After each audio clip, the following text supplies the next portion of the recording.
The Las Vegas Raiders up first to make a selection today as we go to the stage here in Pittsburgh.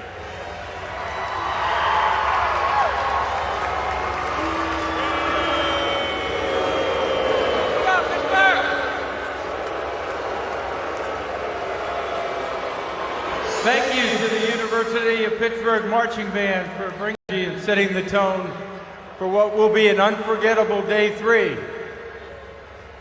To the Pittsburgh community, thank you for your hospitality, your passion, for your dedication to make this weekend so incredible. As I mentioned last night, over 600,000 people attended the draft in the first 2 days. That's a record. So here's the challenge, Pittsburgh. Day 3, Detroit had 775,000. You only have to get 176,000 today. So if you're at home, get over here. We need you here so Pittsburgh can get the record. Before we get started, I wanted to welcome just a few special guests besides the Pittsburgh Marching Band. Joining me on stage are more than 100 high school students from across Western Pennsylvania, representing schools that have either had a player drafted in the league or a player inducted in the Pro Football Hall of Fame. They pay homage to the region's most iconic football players and the area's high schools that produce them. The Steelers have commissioned custom footballs and helmets for each school. Also with us on stage are local Pittsburgh business owners who have helped bring this event to life and make this draft happen. Thank you all for being with us here today. Again, if you're home, come on down. All right, Pittsburgh, you ready to do this? Yins ready? Round 4 of the 2026 NFL Draft is now officially open. The Las Vegas Raiders are on the clock.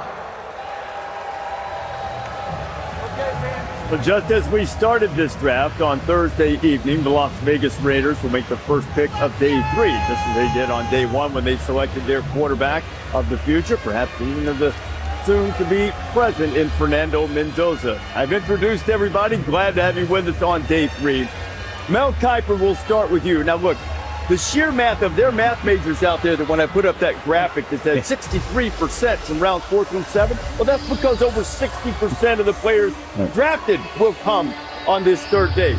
But it's the guys you find that can stick and help your roster. How do you describe the importance of day 3? Well, teams will reach on the first day, and they go for a guy that you think is maybe should be a 4th or 5th round pick. In some cases, the 6th round pick goes in the 3rd round, or even the 2nd round in some cases, which pushes those players that we thought were in that blue chip category down a bit. So teams are going to get steals on day 3. It happens every year where the better players come here as opposed to maybe in that 3rd round. And then 12 teams have yet to fill what we believe was their major need coming in. 12 of them. So it's a critical day for those teams as well to obviously have those hole fillers, which we know they can get on day 3. Oftentimes on day 3, we're talking about players who don't check all the boxes, but maybe there's one that held them back, whether it's a size deficiency, a speed deficiency, a medical concern, whatever it might be. But we have seen players more than overcome those at the NFL level. We have seen many players thrive despite not checking all of the boxes. On top of that, one of my favorite parts about the players drafted on day 3, every single one of them enters the league with a big chip on their shoulder. They're motivated to prove the teams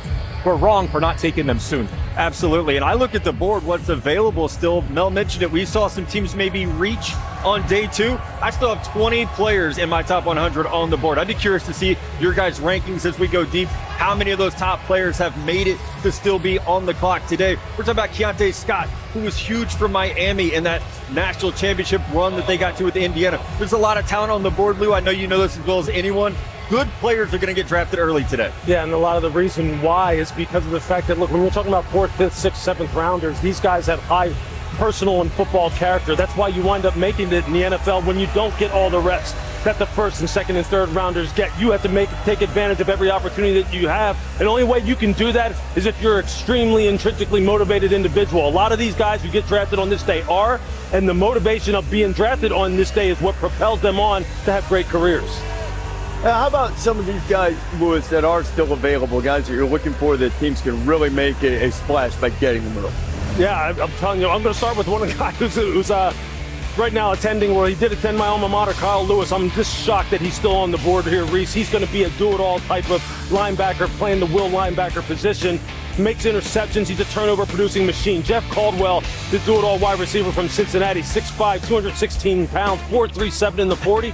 If he can just really iron out some of the issues as far as dropping the catchable passes that he drops, this guy's as talented as any receiver in this draft. Yeah, absolutely. I'll highlight Keontae Scott again. He was fantastic for Miami's defense.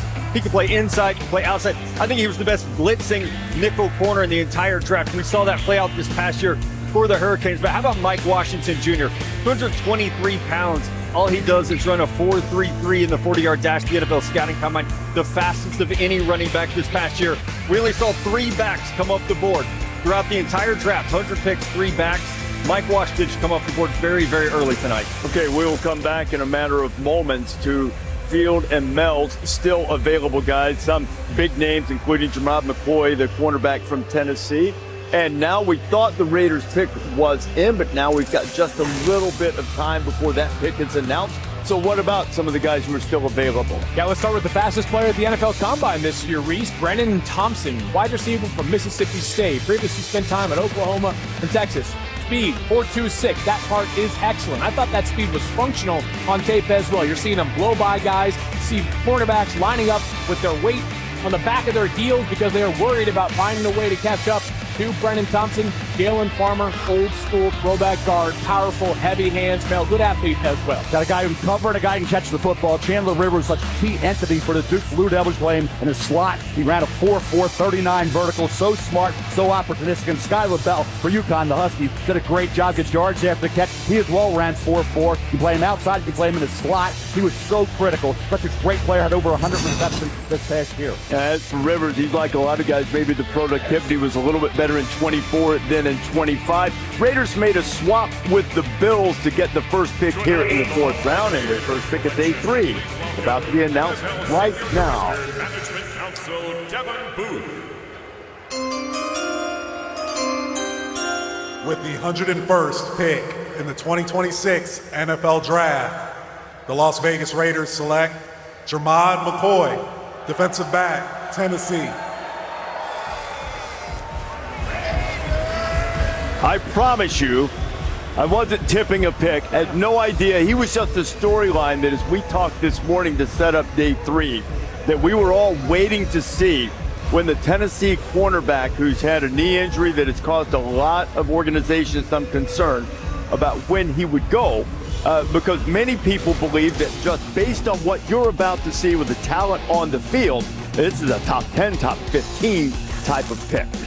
This guy's exceptional. Go back to 2024, which was the last season that we saw Jarmod McCoy on the field for Tennessee. The guy was a game changer. Big, physical, long, confident in man coverage, excellent ball skills as well. He was a great player at Oregon State the year prior to that. Problem was that ACL tear suffered in January of 2025, kept him off the field for the entirety of the 2025 college football season. He did not run at the Combine. He did work out at his pro day at Tennessee on March 31st. On that day, he ran a 4.37 40. There are questions about the knee. That's why he's still here at pick 101 overall. But at this point, unbelievable value for the Raiders.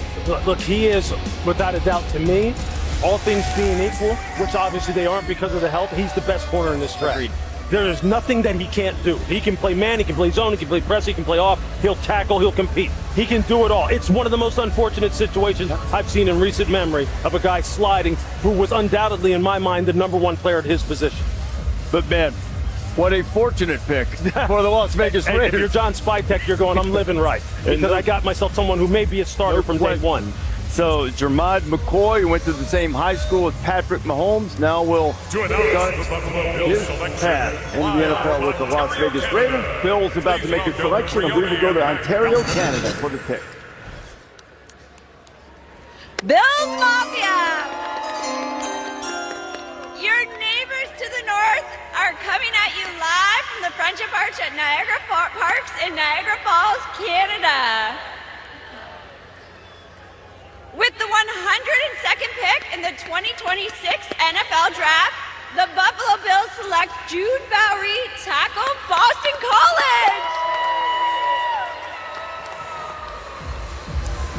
So Jude Bowry going in to play for Joe Brady, the new head coach of the Buffalo Bills, with Josh Allen. This is the guy been really, really good in the run game, Matt. Yeah, he's been fantastic in the run game. Missed 3 games this past year. That's probably why he slid, like we talked about in the opening. But he has left tackle and right tackle experience. So you love that flexibility on the offensive line to kick off day 4. You look at him, can he be a swing tackle? I think that's where his value is. But he's a first guy off the bus player, 6'5", 314, fantastic arm length, and he's so quick to get into that run game, being able to pin guys, to wall off defenders. That's what he does best. He was the team captain this past year. Scouts raved about him off the field, what he's going to bring to the team from a culture standpoint. Yeah, we talked to Bill O'Brien about him. The kid has it all. He is silky smooth as far as his movement, has a lot of nasty in the run game, has long arms, but interestingly enough, he's just got to iron out some technical difficulties as far as his pass protection. The pass rusher, fantastic pass rusher from Louisville, A.J. Green, he gave him some issues with how long he is, being able to get to his edge and turn that corner. But I'm telling you, here again, in the 4th round, a kid with this kind of athletic ability and these kind of measurables, you're dreaming to get people like this. He moves out the power and pass protection. There are times when you look at that, he looks like he's from Central Cat. Yeah, no doubt. The part, but he doesn't always play to the level of that talent on a week-to-week basis. So Bowry goes to the Bills. Second pick here in the 4th round.